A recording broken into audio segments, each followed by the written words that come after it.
तो फ्रेंड, रजा ISPCS centre पर आप लोगों का स्वागत है।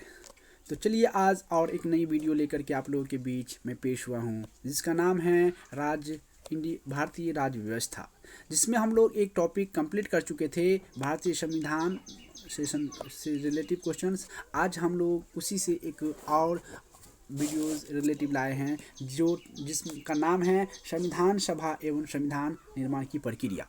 यानी कि संविधान सभा एवं संविधान निर्माण की प्रक्रिया, यानी कि संविधान का सभा कब हुआ, कैसे हुआ और संविधान का निर्माण कैसे हुआ।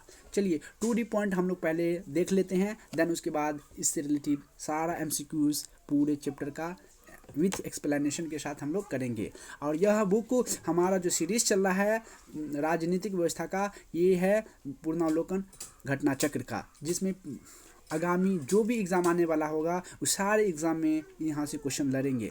और ये पुनरावलोकन का प्रीवियस ईयर क्वेश्चन है, UP PCS है, बिहार PCS का एग्ज़ाम और ISPCS सभी लेवल का एग्ज़ाम का क्वेश्चन इसमें दिया हुआ है। तो चलिए आज हम लोग और अपना क्लास स्टार्ट करते हैं। तो पहला पॉइंट है, भारतीयों की ओर से संविधान सभा की सर्वप्रथम मांग कब हुई थी? तो मई 1934 में रांची में स्वराज पार्टी ने की थी। तो सबसे पहला पॉइंट याद रखेंगे कि भारतीयों की ओर से संविधान सभा की सर्वप्रथम मांग कब और कहाँ हुई थी? तो मई 1934 ईस्वी में रांची में हुई थी। और किस पार्टी ने की थी? तो स्वराज पार्टी ने की थी। फिर अगला पॉइंट है कि वर्ष 1934 में ही भारत में संविधान सभा के गठन का विचार MN राय ने दिया था। तो याद रखिएगा कि भारतीय संविधान सभा के गठन का विचार किसने दिया था? तो MN राय ने दिया था। कब दिया था? तो 1934 इसमें दिया था। फिर नेक्स्ट पॉइंट है, भारतीय राष्ट्रीय कांग्रेस के स्तर पर भी पहली बार स्वराज पार्टी के बाद पटना में 1934 ईस्वी में ही संविधान निर्माण के लिए आधिकारिक रूप से संविधान सभा की मांग की गई, जिसकी पुष्टि कांग्रेस ने 1936 ईस्वी में फैजपुर अधिवेशन में की थी। जिसकी पुष्टि 1936 ईस्वी के फैजपुर अधिवेशन में की थी। अगला पॉइंट है, एक निर्वाचन संविधान सभा द्वारा भारत के संविधान का निर्माण करने का प्रस्ताव सर्वप्रथम वर्ष 1942 ईस्वी में क्रिप्स मिशन द्वारा किया गया था। याद रखिएगा कि एक निर्वाचित संविधान सभा द्वारा भारत के संविधान का निर्वाचन करने का प्रस्ताव सर्वप्रथम यानी कि सबसे पहले 1942 ईस्वी में क्रिप्स मिशन के द्वारा किया गया था। और कैबिनेट मिशन योजना 1940 द्वारा भारतीय संविधान सभा का प्रतिनिधिक निर्वाचन के आधार पर गठन किया गया था। कैबिनेट मिशन की रिपोर्ट के अनुसार संविधान सभा निर्वाचित होनी थी और प्रांतों का प्रतिनिधित्व जनसंख्या के आधार पर होना था। इसके तहत मोटे तौर पर प्रति 10 लाख व्यक्तियों पर एक प्रतिनिधि के निर्वाचन की व्यवस्था प्रस्तावित थी। यानी कि इसके तहत मोटे तौर पर प्रति 10 लाख व्यक्तियों पर एक प्रतिनिधि के निर्वाचन की व्यवस्था की गई थी। तो याद रखिएगा, एक प्रतिनिधि के निर्वाचन की व्यवस्था कितने आबादी पर की गई थी? तो प्रति 10 लाख की आबादी पर। अगला पॉइंट है कि अब क्या कह रहा है कि संविधान सभा की कुल सदस्यों की संख्या कितना थी उस समय में? तो 389 थी, निर्धारित की गई थी। इनमें से 296 में सीटें ब्रिटिश भारत को, इसमें से 296 सीटें किसको? ब्रिटिश भारत को, तथा 93 सीटें देसी रियासतों को आवंटित की गई थी, यानी कि बंटाया गया था, जिसमें से 296 ब्रिटिश को और भारतीय को मात्र 93 सीटें दी गई थी। फिर ब्रिटिश भारत को आवंटित 296 सीटों में से 292 सदस्य का चुनाव 11 गवर्नर के प्रांतों से और 4 चयन का मुख्य आयुक्तों के प्रांतों से, यानी कि प्रत्येक में से एक से किया जाना था। देशी रियासतों के प्रतिनिधित्व का चयन रियासतों के प्रमुखों द्वारा किया जाना था। संविधान सभा के लिए चुनाव जुलाई-अगस्त 1946 में संपन्न हुए। यानी कि संविधान सभा के लिए चुनाव कब संपन्न हुए थे? तो जुलाई-अगस्त 1946 को संपन्न हुए थे। और 296 सीटों यानी कि ब्रिटिश भारत को आवंटित की गई थी। कितना सीटें? 296 सीट ब्रिटिश भारत को आवंटित की गई थी। यानी कि 296 सीटों में से कांग्रेस को 208, मुस्लिम लीग को 73 तथा छोटे समूह व स्वतंत्र सदस्यों को 15 सीटें मिली। यानी कि 208 सीट पे बढ़त किसने बढ़ाई? तो कांग्रेस। और मुस्लिम लीग को मात्र 73 सीट मिले थे और स्वतंत्र सदस्य को 15 सीट मिला था। अगला पॉइंट है कि देशी रियासतों ने प्रारंभ में संविधान सभा में भाग नहीं लिया और 28 अप्रैल 1947 ईस्वी को प्रारंभ संविधान सभा को तृतीय अधिवेशन से इनमें भारतीय देशी रियासतों के प्रतिनिधित्व क्रमिक रूप से शामिल होना प्रारंभ हुए। संविधान सभा मुख्यतः अप्रत्यक्ष निर्वाचन का परिणाम थी। प्रांतों की विधानसभाओं का उपयोग निर्वाचक मंडल के रूप में किया गया। यह निर्वाचन वयस्क मताधिकार पर आधारित नहीं था। 1935 ईस्वी के अधिनियम के अनुसार मताधिकार कर शिक्षा एवं संपत्ति के अधिकार आधार पर समिति था और 20 नवंबर 1946 ईस्वी को वायसराय ने निर्वाचित प्रतिनिधियों को आमंत्रित किया कि वे 9 दिसंबर 1946 को संविधान सभा की पहली बैठक में उपस्थित हो। कब संविधान सभा की पहली बैठक 9 दिसंबर 1946 ईस्वी को हुई थी और इसमें सभी को क्या दिया था, सभी को निमंत्रण दिया था आने के लिए। और 9 दिसंबर 1946 ईस्वी को 9 दिसंबर 1946 ईस्वी को सभा की पहली बैठक में कुल 207 सदस्य यानी कि जिसमें से 9 महिला थी ने हिस्सा लिया, यानी कि 200 कुल 7 सदस्य हिस्सा ली जिसमें से 9 गो महिला थी।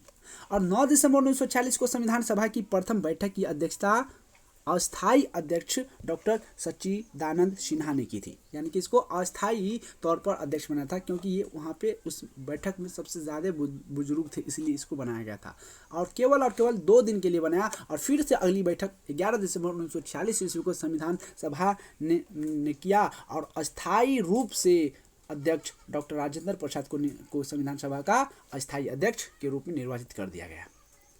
फिर उसके बाद 2 दिन बाद 13 दिसंबर 1946 को जवाहरलाल नेहरू ने संविधान सभा में उद्देश्य प्रस्ताव पारित कर दिया। तो याद रखिएगा कि संविधान सभा में उद्देश्य प्रस्ताव किसने पारित किया था? पंडित जवाहरलाल नेहरू ने। कब? 13 दिसंबर 1946 ईस्वी को। अस्थायी अध्यक्ष के लिए किसे चुना गया? डॉक्टर राजेंद्र प्रसाद को। कब? 11 दिसंबर 1946 ईस्वी को। संविधान सभा की प्रथम बैठक कब हुई थी? तो 9 दिसंबर 1946 ईस्वी को, जिसका अस्थायी अध्यक्ष किसको बनाया था? तो डॉक्टर सच्चिदानंद सिन्हा को बनाया था। क्यों? क्योंकि वहाँ लोगों में सबसे ज़्यादा बुजुर्ग थे, इसलिए उसको बनाया गया था, जो कि उद्देश्य प्रस्ताव किया। और यहाँ के पंडित जवाहरलाल नेहरू 13 दिसंबर 1946 को संविधान सभा में क्या किया? उद्देश्य प्रस्ताव किया, जो कि 22 जनवरी 1947 को संविधान सभा द्वारा पारित किया गया था। जो कि कब इसको पारित किया गया था? 22 जनवरी 1947 को संविधान सभा के द्वारा इसको क्या कर दिया गया था? पारित किया गया था। और माउंटबेटन योजना यानी कि लॉर्ड माउंटबेटन योजना 3 जून 1947 के तहत हुए विभाजन के परिणामस्वरूप पाकिस्तान के लिए एक पृथक संविधान सभा का गठन किया गया। माउंटबेटन योजना कब? 3 जून 1947 ईस्वी के तहत हुए विभाजन के परिणामस्वरूप पाकिस्तान के लिए एक पृथक संविधान सभा का यानी कि अलग से संविधान यानी कि पाकिस्तान का अलग से संविधान बने, उसके लिए मांग उठा दी तथा मूल भारतीय संविधान सभा के सदस्यों की कुल संख्या घटकर 299 रह गई।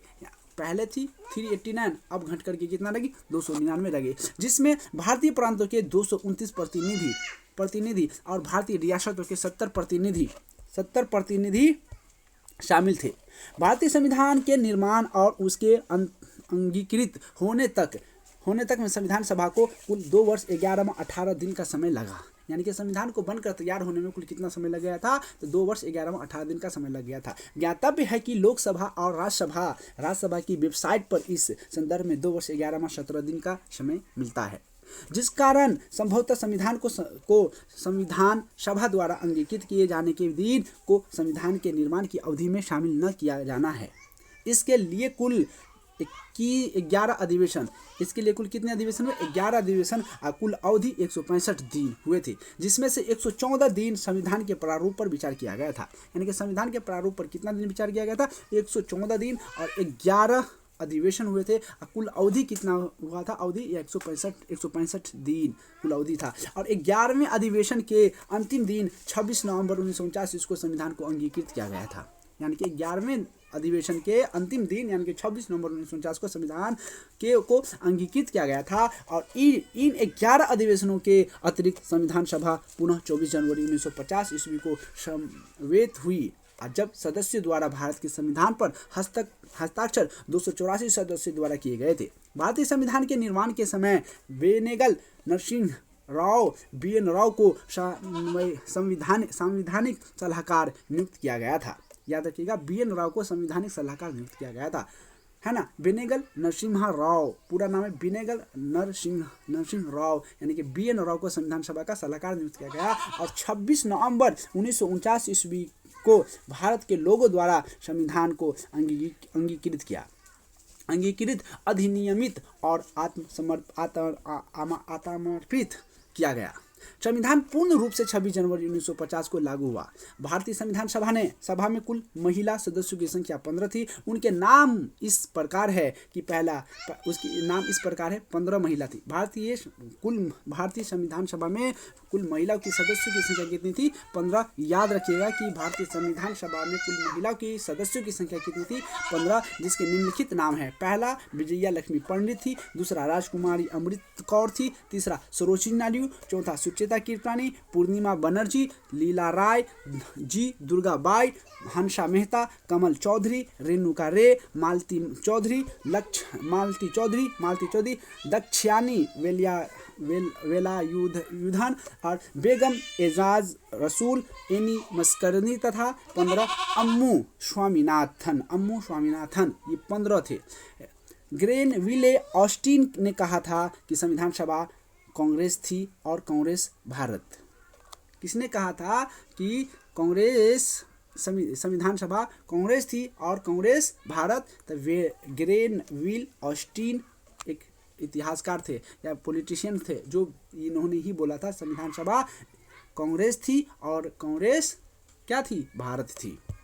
चलिए अगला पॉइंट, 2 सितंबर 1946 ईस्वी को अंतरिम सरकार का गठन किया गया। तो याद रखिएगा, अंतरिम सरकार का गठन कब किया गया? तो 2 सितंबर 1946 ईस्वी को अंतरिम सरकार का गठन किया गया। इसमें मुस्लिम लीग के सदस्य शामिल नहीं हुए। याद रखिएगा, अंतरिम सरकार का गठन जब हुआ तो उसमें मुस्लिम लीग के सदस्य क्या हुए थे? शामिल नहीं हुए थे। हालांकि उनके शामिल होने के लिए विकल्प खोला गया था। अंततः 26 अक्टूबर 1946 ईस्वी को जब सरकार का पुनर्गठन किया गया, तब मुस्लिम लीग के 5 प्रतिनिधियों को कैबिनेट में शामिल किया गया। यानी कि मुस्लिम लीग के कितने कैबिनेट को? 5 कैबिनेट को क्या था? इसमें शामिल किया गया था। तो आज हम आप लोगों के बीच जो भी इसका ऑनलाइनर फैक्चुअल था इस टॉपिक का मैंने करा दिया। अब हम लोग चलते हैं इनका ऑब्जेक्टिव करने के लिए, जो पढ़ेंगे, जिसका पहला क्वेश्चन है, ऑब्जेक्टिव का पहला क्वेश्चन है, भारत के लिए संविधान की रचना हेतु संविधान सभा का विचार निम्नलिखित में से सर्वप्रथम किसने प्रस्तुत किया? अब ये लोग पढ़े थे हम लोग, सर्वप्रथम सबसे पहले तो स्वराज पार्टी ही क्या था? 1934 ईस्वी में। ऑप्शन नंबर ए इसका आंसर हो जाएगा। स्वराज पार्टी ही इसका क्या था? सर्वप्रथम प्रस्तुत किया था स्वराज पार्टी। एक्सप्लेनेशन है, मई 1934 में रांची में स्वराज पार्टी ने आत्मनिर्णय के अधिकार की मांग की और एक प्रस्ताव पारित किया, जिसमें कहा गया कि वयस्क मताधिकार के आधार पर निर्वाचित भारतीय प्रतिनिधित्व की एक संविधान सभा होगी, जो संविधान का निर्माण करेगी। भारतीयों की ओर से संविधान सभा की मांग करने का यह प्रथम अवसर था। क्या था? ये पहला अवसर था। अगला दूसरा नंबर क्वेश्चन क्या बोल रहा है कि स्वतंत्रता के पूर्व यानी कि स्वतंत्रता से पहले के दिनों में प्रारंभ में किसने संविधान निर्मात्री सभा का विचार प्रस्तुत किया था? तो MN राय ने। यानी कि क्या कहता है कि स्वतंत्रता से पहले के दिनों में प्रारंभ में किसने संविधान निर्मात्री सभा का विचार प्रस्तुत किया था? यानी कि संविधान निर्मात्री यानी कि संविधान बनाने वाला का सभा का निर्माण तो MN रॉय ने किया था। क्या था? वर्ष 1934 में ही भारत में संविधान निर्मात्री सभा का विचार MN रॉय ने दिया था। नेक्स्ट क्वेश्चन है कि एक निर्वाचित संविधान सभा द्वारा भारत के संविधान का निर्माण करने का प्रस्ताव किया था। यानी कि किसने किया था? तो क्रिप्स मिशन के द्वारा। किस मिशन के द्वारा? क्रिप्स मिशन के द्वारा किया गया था। Option C. यानी कि एक निर्वाचित संविधान सभा द्वारा भारत के संविधान का निर्माण करने का प्रस्ताव किया था, तो क्रिप्स मिशन द्वारा किया गया था। इसका एक्सप्लेनेशन है, एक निर्वाचित संविधान सभा द्वारा भारत के संविधान का निर्माण करने द्वितीय विश्व युद्ध के समाप्त होने के पश्चात का प्रस्ताव सर्वप्रथम क्रिप्स मिशन 1942 ईस्वी द्वारा किया गया था। नेक्स्ट क्वेश्चन है स्टेटमेंट वाला क्वेश्चन। इस क्वेश्चन पे हमें ध्यान देना है। सबसे पहला स्टेटमेंट पे पढ़िए कि क्रिप्स मिशन के प्रस्ताव के संदर्भ में निम्नलिखित कथनों पर विचार करना है। और स्टेटमेंट पहला है, संविधान सभा में प्रांतीय विधानसभा और साथ ही भारतीय रियासतों द्वारा नामित सदस्य होंगे। क्या ये स्टेटमेंट सही है? तो बिल्कुल स्टेटमेंट क्या है? ये गलत है। स्टेटमेंट पहला क्या हो गया? गलत है। नहीं। दूसरा देखता है, न्याय संविधान नया संविधान स्वीकार करने के लिए जो भी प्रांत तैयार नहीं होगा उसे यह अधिकार होगा कि अपनी भावी स्थिति के बारे में ब्रिटेन के साथ अलग संधि पर हस्ताक्षर कर ले। तो ऑप्शन नंबर बिल्कुल स्टेटमेंट 2 सही है। तो इसका आंसर केवल 2 सही होगा, एक गलत है। चलिए इसका एक्सप्लेनेशन हम लोग पढ़ते हैं। क्या एक्सप्लेनेशन में मार्च 1942 में भारतीय नेताओं से वार्ता के लिए ब्रिटिश सरकार ने स्टैफोर्ड क्रिप्स के नेतृत्व में एक मिशन भारत भेजा। क्रिप्स मिशन के प्रस्ताव में शामिल थे। अब क्या क्या किस मिशन के प्रस्ताव में शामिल थे ये, यानी कि मार्च 1942 में भारतीय नेताओं के वार्ता यानी कि बातचीत के लिए ब्रिटिश सरकार ने, कौन सरकार ने, ब्रिटिश सरकार ने स्टैफोर्ड क्रिप्स के नेतृत्व में एक मिशन भारत भेजा, जिस मिशन का नाम था क्रिप्स मिशन। प्रस्ताव शामिल थे क्रिप्स मिशन। अब क्रिप्स मिशन प्रस्ताव में क्या क्या शामिल थे इसको हम लोग पढ़ लेते हैं। तो पहला पॉइंट था युद्ध की समाप्ति पर संविधान का निर्माण करने के लिए एक संविधान सभा का गठन किया जाए। पहला पॉइंट था कि युद्ध की समाप्ति पर संविधान का निर्माण करने के लिए एक संविधान सभा का गठन किया जाए। दूसरा पॉइंट है संविधान सभा में प्रांतीय विधानसभाओं द्वारा निर्वाचित सदस्य तथा भारतीय रियासतों द्वारा नामित सदस्य शामिल होंगे। तीसरा पॉइंट है भारत को डोमिनियन दर्जा दिया जाए। भारत को क्या दिया जाए, डोमिनियन दर्जा दिया जाए। चौथा पॉइंट है यदि कोई प्रांत नया संविधान स्वीकार करने के लिए तैयार न हो तो वह अपना अलग संघ और पृथक संविधान बना सकेगा तथा उसे यह अधिकार होगा कि वह अपनी भावी स्थिति के बारे में ब्रिटिश सरकार के साथ अलग संधि पर और हस्ताक्षर करे। इस प्रकार स्पष्ट है कि प्रश्नगत कथनों में कथन 1 गलत है जबकि कथन 2 सही है। जबकि कथन क्या है, 2 सही है। नेक्स्ट नंबर क्वेश्चन 2 क्या कह रहा है कि कैबिनेट मिशन योजना के अंतर्गत संविधान निर्मात्री परिषद में प्रत्येक प्रांत को आवंटित सदस्य संख्या निर्धारित करने के लिए एक प्रतिनिधि कितनी जनसंख्या के अनुपात में था। तो बिल्कुल याद रखेंगे 10 लाख। अभी पढ़े थे कितना, एक प्रतिनिधित्व के लिए कितना जनसंख्या की आवश्यकता था, 10 लाख। अभी हम थ्योरी में पढ़े थे। चलिए इसका एक्सप्लेनेशन भी एक बार पढ़ लेते हैं। कैबिनेट मिशन वर्ष 1946 में भारत आया था, यानी कि पूछे कैबिनेट मिशन भारत कब आया था, 1946 में, यानी कि 1946 में आया था। मिशन ने अपनी रिपोर्ट में संविधान सभा के गठन का एक सूत्र प्रस्तुत किया था। क्या किया था, एक सूत्र प्रस्तुत किया था जिसके आधार पर संविधान सभा निर्वाचित होनी थी और प्रांतों का प्रतिनिधित्व जनसंख्या के आधार पर होना था। इसके तहत मोटे तौर पर प्रति 10 लाख व्यक्ति के ऊपर एक प्रतिनिधित्व निर्वाचन की व्यवस्था प्रस्तावित थी। याद रखिए कि कैबिनेट मिशन वर्ष 1946 में भारत तो आया, लेकिन मिशन के अपनी रिपोर्ट में संविधान सभा के गठन का एक सूत्र प्रस्तुत किया था जिसके आधार पर संविधान सभा निर्वाचित होनी थी। उसी के आधार पर संविधान सभा निर्वाचित होनी थी और प्रांतों का प्रतिनिधित्व जनसंख्या के आधार पर होना था, यानी कि प्रांतों का प्रतिनिधित्व के जनसंख्या के आधार पर और प्रत्येक 10 लाख की आबादी पर एक प्रतिनिधित्व को चुनना जाना था। चलिए नेक्स्ट क्वेश्चन की तरफ चलते हैं हम लोग। इन व्यक्तियों में से कौन कैबिनेट मिशन का सदस्य नहीं था? क्या नहीं था, सदस्य नहीं था? तो विलियम वुड नहीं था। कौन नहीं था? तो विलियम वुड नहीं था। अगला, कैबिनेट मिशन मार्च 1946 में भारत पहुंचा। कैबिनेट मिशन भारत कब पहुंचा? तो मार्च 1946 ईस्वी को भारत पहुंचा। इस मिशन के सदस्य स्टैफोर्ड क्रिप्स यानी कि अध्यक्ष, board of trade Pethick Lawrence Bharat सचिव, है ना, क्या कहता है, स्टेफन क्रिप्स कौन थे? बोर्ड अध्यक्ष इसको बनाया था। इन मिशन के सदस्य कौन थे? स्टैफोर्ड क्रिप्स, इसको अध्यक्ष, बोर्ड का अध्यक्ष बनाया गया था, और पैथिक लॉरेंस को भारत सचिव और एवी अलेक्जेंडर को नौसेना मंत्री बना करके भेजा था। अगला क्वेश्चन है, भारतीय संविधान सभा का गठन किया गया था। बिल्कुल, भारतीय संविधान सभा का गठन कब किया गया था? कब किया गया था या किस मिशन? तो सभी को पता होगा किस मिशन के? कैबिनेट मिशन योजना 1946 के अंतर्गत किया गया था। एक्सप्लेनेशन देखते हैं। भारतीय संविधान सभा का प्रतिनिधित्व निर्वाचन के आधार पर गठन कैबिनेट मिशन योजना 1946 के अंतर्गत किया गया था। नेक्स्ट क्वेश्चन है कि 1946 ईस्वी में निर्मित अंतरिम सरकार में कार्यपालिका परिषद के उप सभापति कौन थे? बिल्कुल याद होगा, जवाहरलाल नेहरू, यानी कि पंडित जवाहरलाल नेहरू थे। कौन थे? पंडित जवाहरलाल नेहरू थे। 24 अगस्त 1946 ईस्वी को अंतरिम राष्ट्रीय सरकार की घोषणा इस व्यवस्था के साथ की गई थी कि अंतरिम सरकार 2 सितंबर 1946 ईस्वी को कार्यभार संभालेगी। वायसराय इसमें कार्यपालिका परिषद का पदेन अध्यक्ष था तथा जवाहरलाल नेहरू को उपाध्यक्ष तथा उपसभापति बनाया गया। नेक्स्ट क्वेश्चन है कि निम्नलिखित में से कौन अगस्त 1940 में गठित प्रथम अंतरिम राष्ट्रीय सरकार का सदस्य नहीं था? तो वह डॉक्टर एस राधा कृष्ण नहीं था, डॉक्टर एस राधा कृष्ण नहीं था, बाद बाकी सभी था। तो इसका ऑप्शन देख लेते, एक्सप्लेनेशन देख लेते हैं। कैबिनेट मिशन योजना के आधार पर 24 अगस्त 1946 ईस्वी को घोषणा के तहत नवनिर्वाचित संविधान सभा से 2 सितंबर 1946 ईस्वी को भारत की अंतरिम सरकार का गठन किया गया था। इसमें सी राजगोपालाचारी शिक्षा मंत्री, डॉक्टर राजेंद्र प्रसाद खाद्य मंत्री एवं कृषि मंत्री तथा जगजीवन राम कृषि मंत्री जगजीवन राम श्रम मंत्री थे, जबकि डॉक्टर एस राधाकृष्ण इस प्रथम अंतरिम राष्ट्रीय सरकार के सदस्य नहीं थे। यानी कि कौन थे? तो डॉक्टर एस राधाकृष्ण अंतरिम सरकार के क्या थे? सदस्य। अंतरिम राष्ट्रीय सरकार के सदस्य में नहीं था। तो इसका आंसर एक्यूरेट सी होगा यही। चलिए हम लोग नेक्स्ट क्वेश्चन चलते हैं। प्रथम अंतरिम राष्ट्रीय सरकार की घोषणा की गई थी 2 सितंबर, याद रखिएगा सब, 2 सितंबर।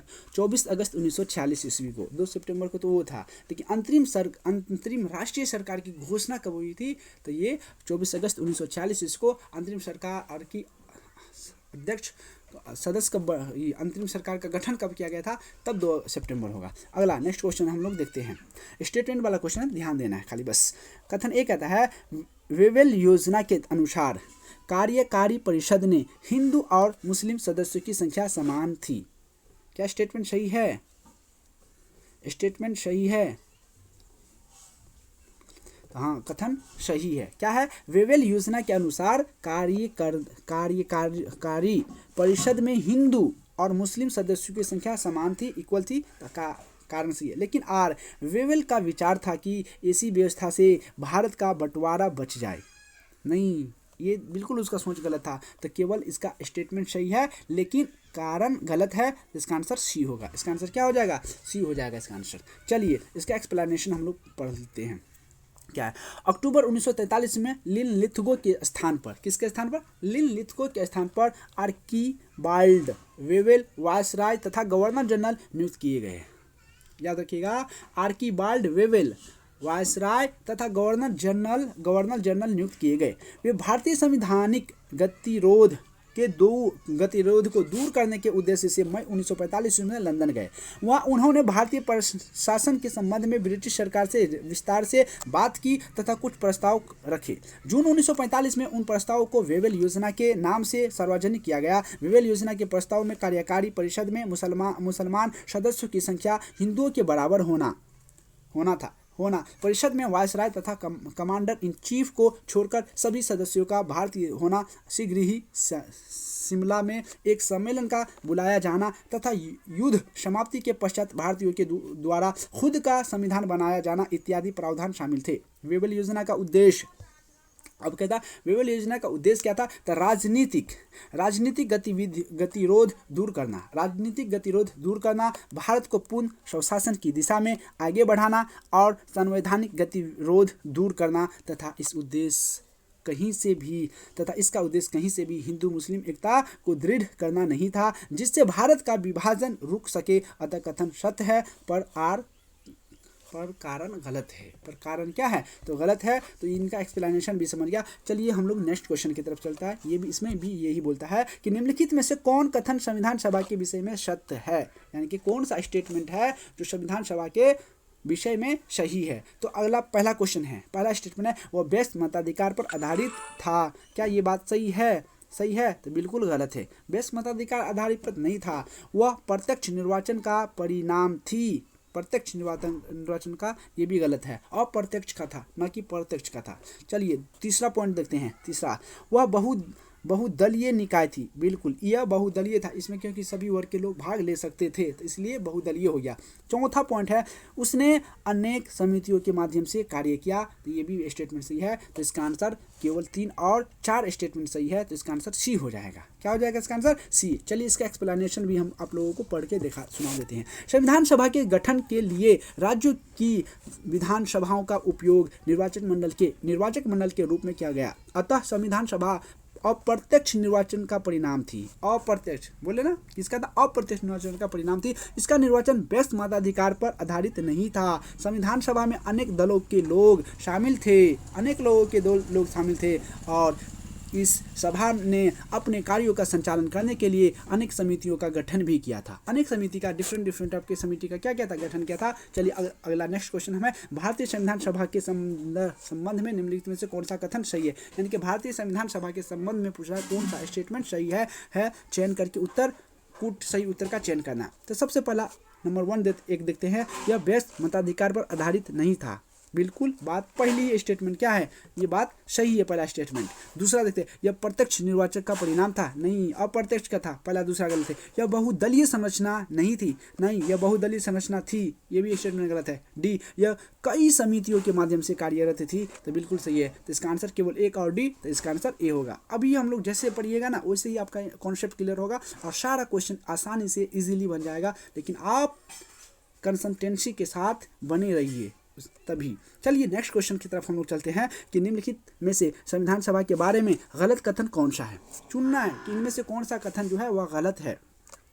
तो ऑप्शन स्टेटमेंट नंबर 1 देते हैं कि इसने बड़ी संख्या में समितियों की मदद से काम किया, उनमें से प्रारूप समिति सबसे महत्वपूर्ण थी। बिल्कुल बात सही है, उनमें प्रारूप समिति क्या थी, सबसे महत्वपूर्ण थी, एक सही है। अल्पसंख्यक समुदाय जैसे ईसाई, एंग्लो इंडियन और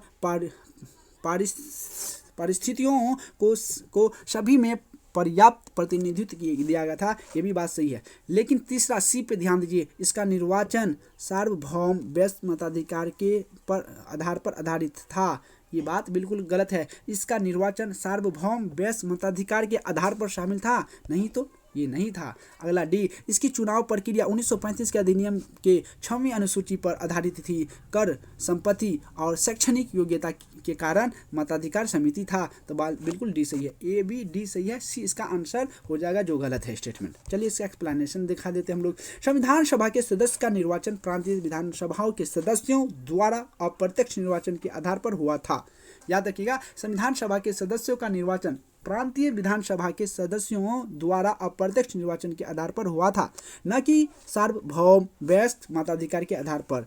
प्रत्यक्ष निर्वाचन द्वारा कर, संपत्ति और शैक्षणिक योग्यता के आधार पर मताधिकार प्रदान किया गया था। सभी को मताधिकार प्राप्त नहीं था, सभी को क्या नहीं था, मताधिकार प्राप्त नहीं था। चलिए नेक्स्ट क्वेश्चन है, भारत के संविधान का प्रारूप तैयार करने वाली संविधान सभा के सदस्यों को पहचानिए, यानी कि भारत के संविधान का प्रारूप तैयार करने वाली संविधान सभा के सदस्यों को पहचानना है। तो इसका आंसर क्या होगा, आंसर ये होगा भारतीय राष्ट्रीय कांग्रेस मुस्लिम लीग द्वारा चुना गया था। बिल्कुल गलत बात है, ये बात गलत है। ये विभिन्न प्रांतों की विधानसभा द्वारा चुना गया था, ये बात सही है, बिल्कुल इसका सी आंसर हो जाएगा। चलिए हम लोग नेक्स्ट क्वेश्चन चलते हैं। भारतीय इतिहास के संदर्भ में क्या कहता है, भारतीय इतिहास के संदर्भ में प्रांतों से संविधान सभा के सदस्य कौन थे, कौन थे, तो ये उन प्रांतों के लोग द्वारा सीधे निर्वाचित हुए थे, नहीं। भारतीय राष्ट्रीय कांग्रेस तथा मुस्लिम लीग द्वारा नामित हुए थे, नहीं। ऑप्शन सी पे देखिए, प्रांतीय विधानसभाओं द्वारा निर्वाचित हुए थे, बिल्कुल इसका आंसर सी हो जाएगा। नेक्स्ट क्वेश्चन चलते हैं, संविधान सभा में सदस्यों का चुनाव कैसे हुआ था, सभी को पता होगा, तो प्रांतीय सभा द्वारा, यानी कि डी होगा इसका, प्रांतीय सभा द्वारा इसका क्या था, चुनाव हुआ था। सीधे जनता के द्वारा तो हुआ नहीं था, भारतीय राष्ट्रीय कांग्रेस के नामांकन द्वारा हुआ था, हो ही नहीं था, भारतीय राज्यों के शासन में नामांकन नहीं हुआ था, सीधा प्रांतीय सभा द्वारा हुआ था। कैसा हुआ था, प्रांतीय सभा के द्वारा हुआ था। अगला नेक्स्ट क्वेश्चन की तरफ हम लोग चलते हैं। संविधान सभा के चुने हुए अस्थायी अध्यक्ष कौन थे, बिल्कुल बहुत अच्छी क्वेश्चन है कि संविधान सभा के चुने हुए अस्थायी अध्यक्ष कौन थे, तो इसका नाम है डॉक्टर राजेंद्र प्रसाद थे, जो 11 दिसंबर 1946 ईस्वी को इसको चुना गया था। 11 दिसंबर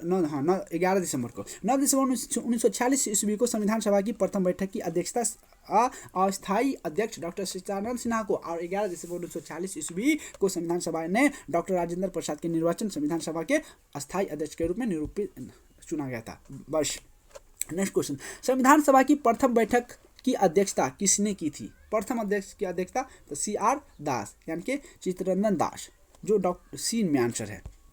अगला क्वेश्चन है, नेक्स्ट क्वेश्चन चलता है, भारतीय संविधान सभा के उद्घाटन अधिवेशन की अध्यक्षता की गई थी, उद्घाटन की अध्यक्षता तो बिल्कुल है डॉक्टर सच्चिदानंद सिन्हा के द्वारा किया गया था। अगला क्वेश्चन है, डॉक्टर राजेंद्र प्रसाद को संविधान सभा का सभापति चुना गया था, कब, तो 11 दिसंबर 1946 को। तो दिसंबर 1946 आंसर नंबर क्या होगा? डी। जो डेट नहीं दिया, मंथ और ईयर दे दिया है। सच में बीपीएससी री एग्जाम में पूछा था। अगला क्वेश्चन है, भारत की संविधान निर्मात्री सभा के अध्यक्ष कौन थे? निर्मात्री सभा की अध्यक्षता डॉक्टर राजेंद्र प्रसाद थे। कौन थे? डॉक्टर राजेंद्र प्रसाद। स्वतंत्र भारत की संविधान सभा के अध्यक्ष कौन थे? तो राजेंद्र ही प्रसाद थे, सबको याद होगा। संविधान सभा के प्रथम मनोनीत उपसभापति कौन थे? तो फ्रैंक एंथोनी। फ्रैंक एंथोनी, याद रखिएगा कि संविधान सभा के प्रथम मनोनीत उपसभापति कौन थे? मनोनीत माने चुना हुआ, मनोनीत क्यों माने मनोनीत, तब फ्रैंक एंथोनी थे। Frank Anthony. संविधान सभा के प्रथम अस्थायी उपसभापति या उपाध्यक्ष फ्रैंक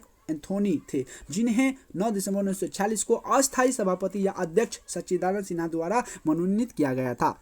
एच.सी. मुखर्जी संविधान सभा के पहले अस्थायी उपाध्यक्ष रहे। तो बोलिएगा संविधान सभा के प्रथम उपाध्यक्ष कौन थे? तो एच.सी. मुखर्जी थे। अब प्रथम अस्थायी उपसभापति कौन थे? तो ये थे फ्रैंक एंथोनी थे। कौन थे? फ्रैंक एंथोनी थे। चलिए नेक्स्ट क्वेश्चन है, भारतीय संविधान सभा की ये स्थापना की गई थी। स्थापना सभी को पता होगा, 9 दिसंबर 1946 ईस्वी को, जिसका अस्थायी अध्यक्ष सच्चिदानंद सिन्हा को बनाया गया था। भारतीय संविधान सभा की स्थापना 9 दिसंबर 1946 ईस्वी को उसकी प्रथम बैठक के आरंभ होने के साथ हुई थी। चलिए नेक्स्ट क्वेश्चन है, संविधान सभा की प्रथम बैठक कब हुई थी? सभी को पता है 9 दिसंबर 1946 ईस्वी को हुई थी। फिर बोला संविधान सभा का गठन कब हुआ था? 9 दिसंबर 1946 ईस्वी को हुआ था, जो ऑप्शन ए में है। फिर अगला क्वेश्चन है, भारत की संविधान सभा का प्रथम अधिवेशन कब शुरू हुआ था? प्रथम अधिवेशन 9 दिसंबर 1940 को हुआ था। भारतीय संविधान सभा की पहली बैठक कब हुई थी? 9 दिसंबर 1946 ईस्वी को हुई थी। अगला क्वेश्चन है कि जवाहरलाल नेहरू ने भारत की संविधान सभा की किस बैठक में उद्देश्य प्रस्ताव रखा था? तो पंचवर्ष 5वीं बैठक में। कौन सी बैठक में? 5वीं में। याद रखिए, पंडित जवाहरलाल नेहरू ने भारत की संविधान सभा की किस बैठक में उद्देश्य प्रस्ताव रखा था? तो 5वीं में। किस कोड में? तो 5वीं में। इसका आंसर नंबर डी हो जाएगा। चलिए इसका एक्सप्लेनेशन भी देख लेते हैं हम लोग क्या है। 13 दिसंबर 1946 ईस्वी को भारत की संविधान सभा के प्रथम अधिवेशन की 5वीं बैठक में, है ना, प्रथम अधिवेशन की 5वीं बैठक में पंडित जवाहरलाल नेहरू ने उद्देश्य प्रस्ताव रखा था। तो याद रखिए, उद्देश्य प्रस्ताव किसने रखा था? पंडित जवाहरलाल नेहरू ने रखा था, जिसने संविधान के निर्माण के लिए सटीक दर्शन एवं मार्गदर्शक सिद्धांत प्रदान किए और बाद में भारत के संविधान की प्रस्तावना का रूप लिया। बाद में भारतीय संविधान की प्रस्तावना का क्या लिया? रूप लिया। चलिए नेक्स्ट क्वेश्चन है, भारत को एक संविधान देने का प्रस्ताव संविधान सभा द्वारा पारित किया गया था। कब? 22 जनवरी 1947 ईस्वी को। याद रखिएगा कि भारत को एक संविधान देने का प्रस्ताव संविधान सभा द्वारा पारित किया गया था। कब? तो 22 जनवरी 1947 ईस्वी को। 22 जनवरी 1947 ईस्वी को संविधान सभा द्वारा भारत को एक संविधान देने का उद्देश्य प्रस्ताव पारित किया गया। उद्देश्य इसका था, प्रस्ताव को 13 दिसंबर 1946 ईस्वी को संविधान सभा में जवाहरलाल नेहरू द्वारा पेश किया गया था। आगे चलकर यही उद्देश्य प्रस्तावना का प्रारूप बन गया आगे चलकर। चलिए नेक्स्ट क्वेश्चन है, संविधान सभा के प्रमुख संविधान की प्रस्तावना का प्रारूप किसने रखा था? तो पंडित जवाहरलाल नेहरू ने रखा था, सभी को पता है। अगला नेक्स्ट क्वेश्चन है, चलते। संविधान सभा में उद्देश्य प्रस्ताव निम्नलिखित में से किस एक के द्वारा प्रस्तुत किया गया था? तो एक के द्वारा क्या है? तो पंडित जवाहरलाल नेहरू के द्वारा। किसके द्वारा? पंडित जवाहरलाल नेहरू के द्वारा। चलिए नेक्स्ट क्वेश्चन है स्टेटमेंट वाला क्वेश्चन। भारतीय संविधान के निर्माण से संबंधित निम्नलिखित कथनों में से कौन सही है? ये पूछ रहा है कि कौन सा स्टेटमेंट सही है। तो पहला, पंडित नेहरू उद्देश्य प्रस्ताव का जो संविधान सभा द्वारा स्वीकार किया गया था वह संविधान के निर्माण पर असर था। क्या वह संविधान के निर्माण पर क्या था? असर था।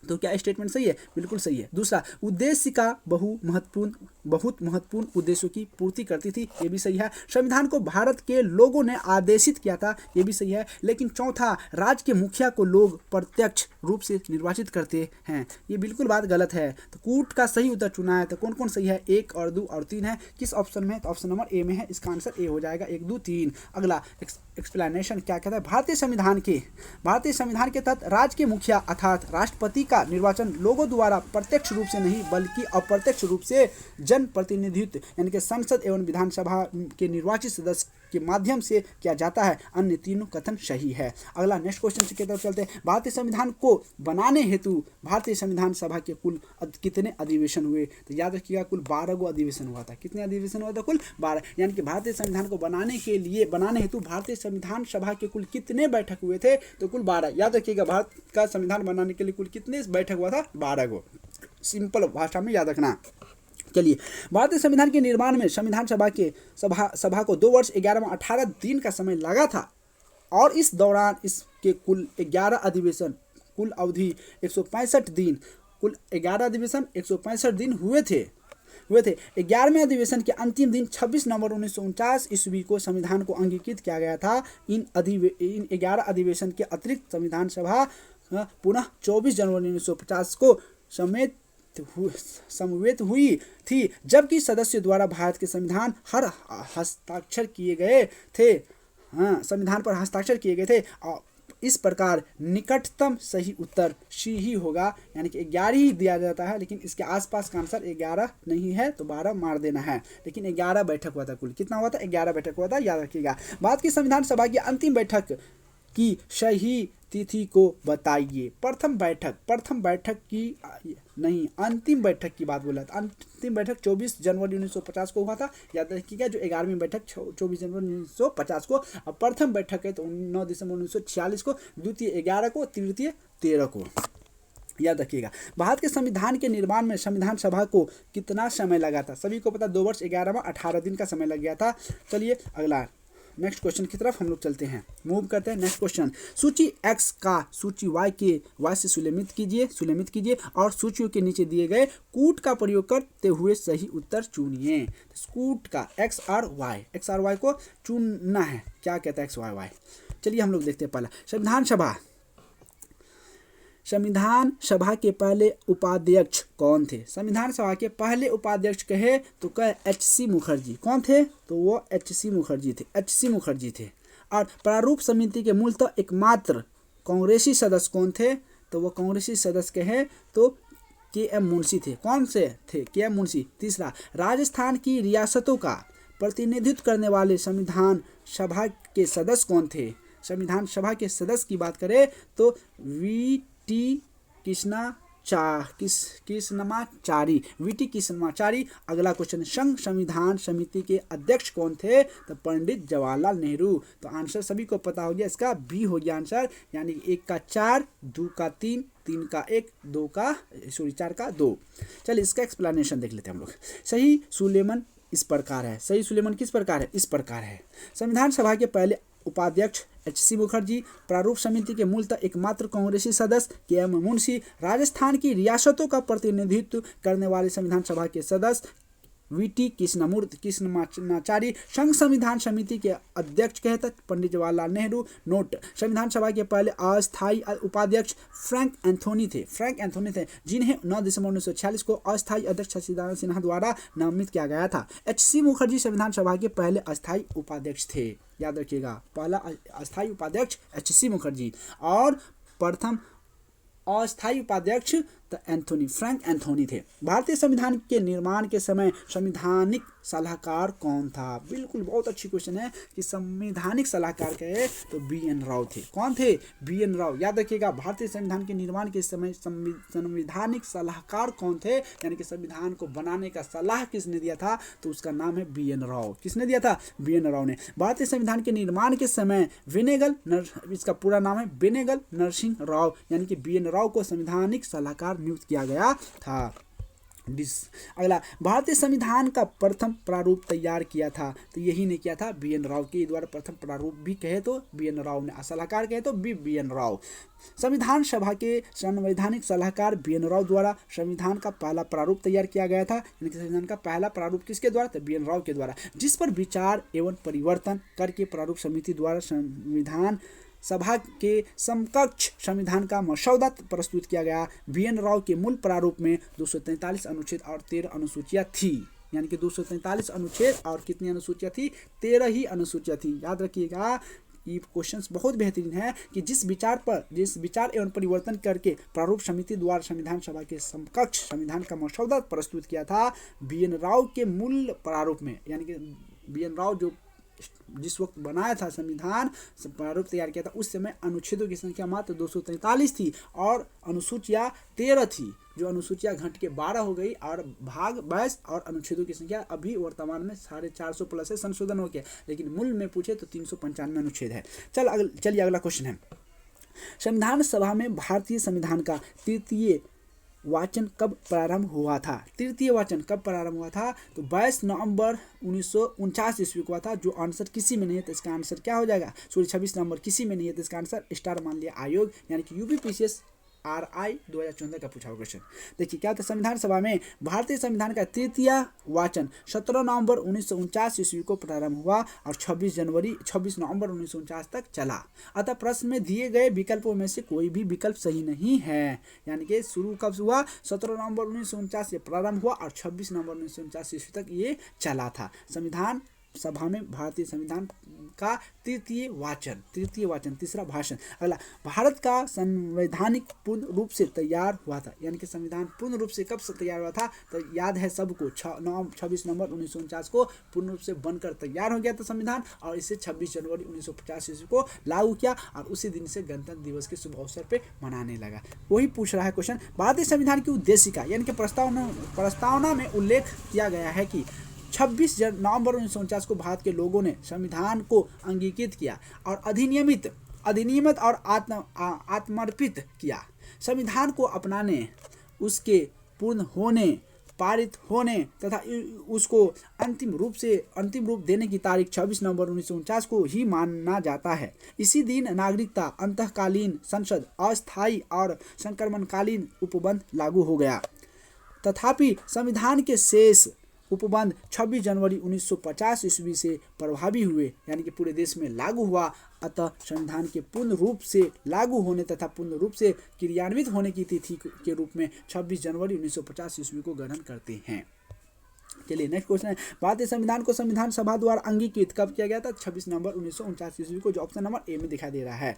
अगला इसका नेक्स्ट क्वेश्चन हम लोग देखते हैं। नेक्स्ट क्वेश्चन क्या है कि संविधान सभा द्वारा भारतीय संविधान को स्वीकृति किया गया। कब स्वीकृति किया गया? तो 26 नवंबर 1949 को इसको स्वीकृति। भारत का संविधान किस तिथि को अपनाया गया था? तो 26 जनवरी 1950 ईस्वी को अपनाया गया था। ऑप्शन 26 अपनाया गया, लागू किया तो 26 जनवरी, और अपनाने की बात आए तो नवंबर हो जाएगा। अब अपनाने की बात करें तो 26 नवंबर 1949 को अपनाया गया था। अगला, भारतीय संविधान कब लागू हुआ था? तब मानेंगे 26 जनवरी 1900, और अपनाया गया तो 26 नवंबर 1949 ईस्वी को। अगला, संविधान को 26 जनवरी के दिन लागू करने का निर्णय इसलिए किया गया क्योंकि कांग्रेस ने इस तिथि को 1930 में स्वतंत्रता दिवस के रूप में मनाया था। यानी कि कांग्रेस ने इस तिथि को 1930 ईस्वी में स्वतंत्रता दिवस के रूप में क्या किया था? मनाया था। चलिए एक्सप्लेनेशन है, भारतीय राष्ट्रीय कांग्रेस के लाहौर अधिवेशन दिसंबर 1929 में पूर्ण राजस्व की घोषणा की गई तथा 26 जनवरी 1930 ईस्वी को स्वतंत्रता दिवस के रूप में मनाए जाने का संकल्प दिया गया और आज़ादी के पूर्व तक 26 जनवरी को स्वतंत्रता दिवस के रूप में मनाया जाता रहा। परंतु भारत 15 अगस्त 1947 को स्वतंत्र हो गया और तब से प्रत्येक वर्ष 15 अगस्त को स्वाधीनता दिवस के रूप में मनाया जाने लगा। जबकि स्वतंत्रता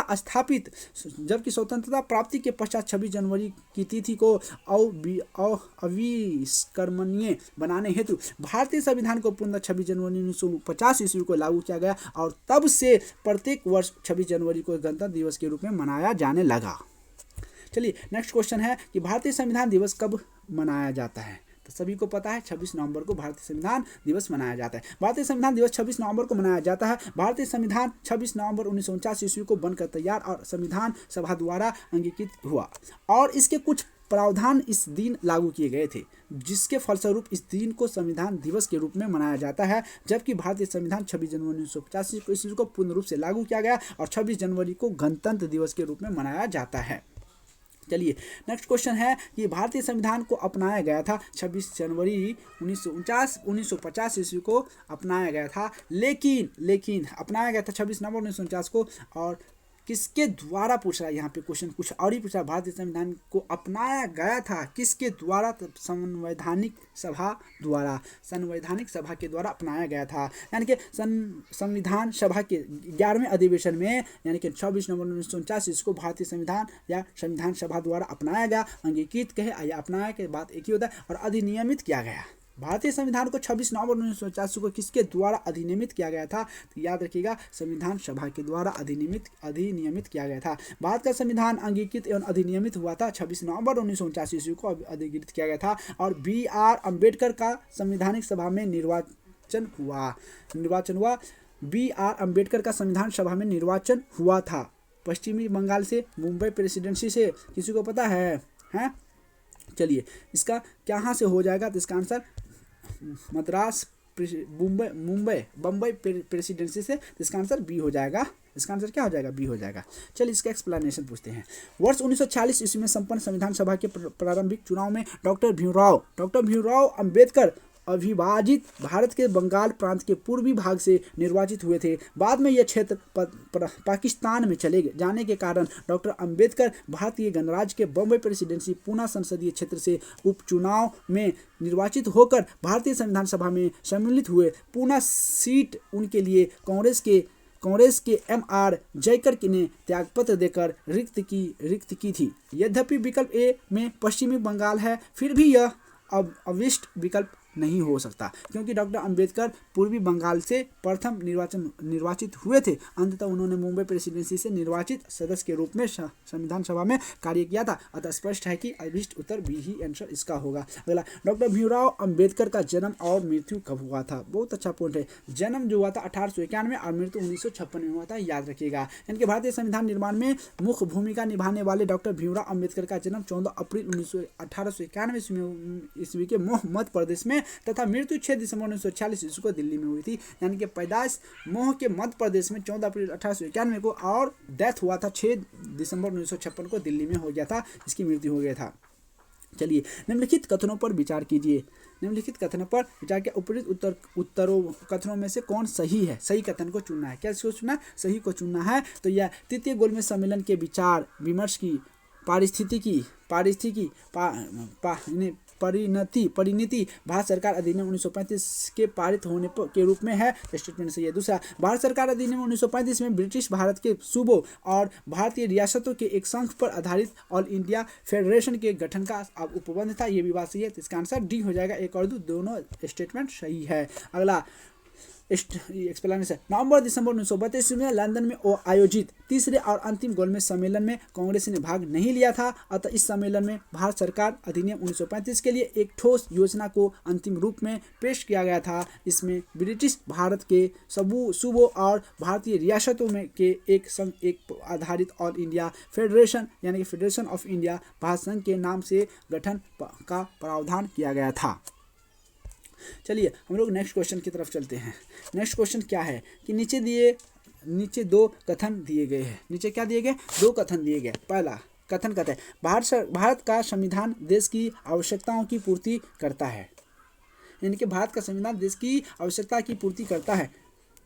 क्या ये सही है? हाँ, बिल्कुल ये बात सही है। अगला, हाँ ये बिल्कुल सही है ये। दूसरा कारण, इसको एक गृहीत संविधान कहा जाता है। बिल्कुल ये भी सही है। तो संदर्भ में कौन सा सत्य है? तो दोनों सही है और सही व्याख्या भी करता है, व्याख्या नहीं करता है। दोनों स्टेटमेंट तो अभिकथन और कारण सही है, लेकिन एक दूसरे का व्याख्या नहीं करता है। इसका आंसर बी हो जाएगा। इसका आंसर क्या हो जाएगा? बी हो जाएगा। अगला, भारत का संविधान देश की आवश्यकताओं की पूर्ति करने में पूर्णतः सक्षम तथा भावी आवश्यकताओं के मद्देनजर इसमें संशोधित संबंधित प्रावधान भी है।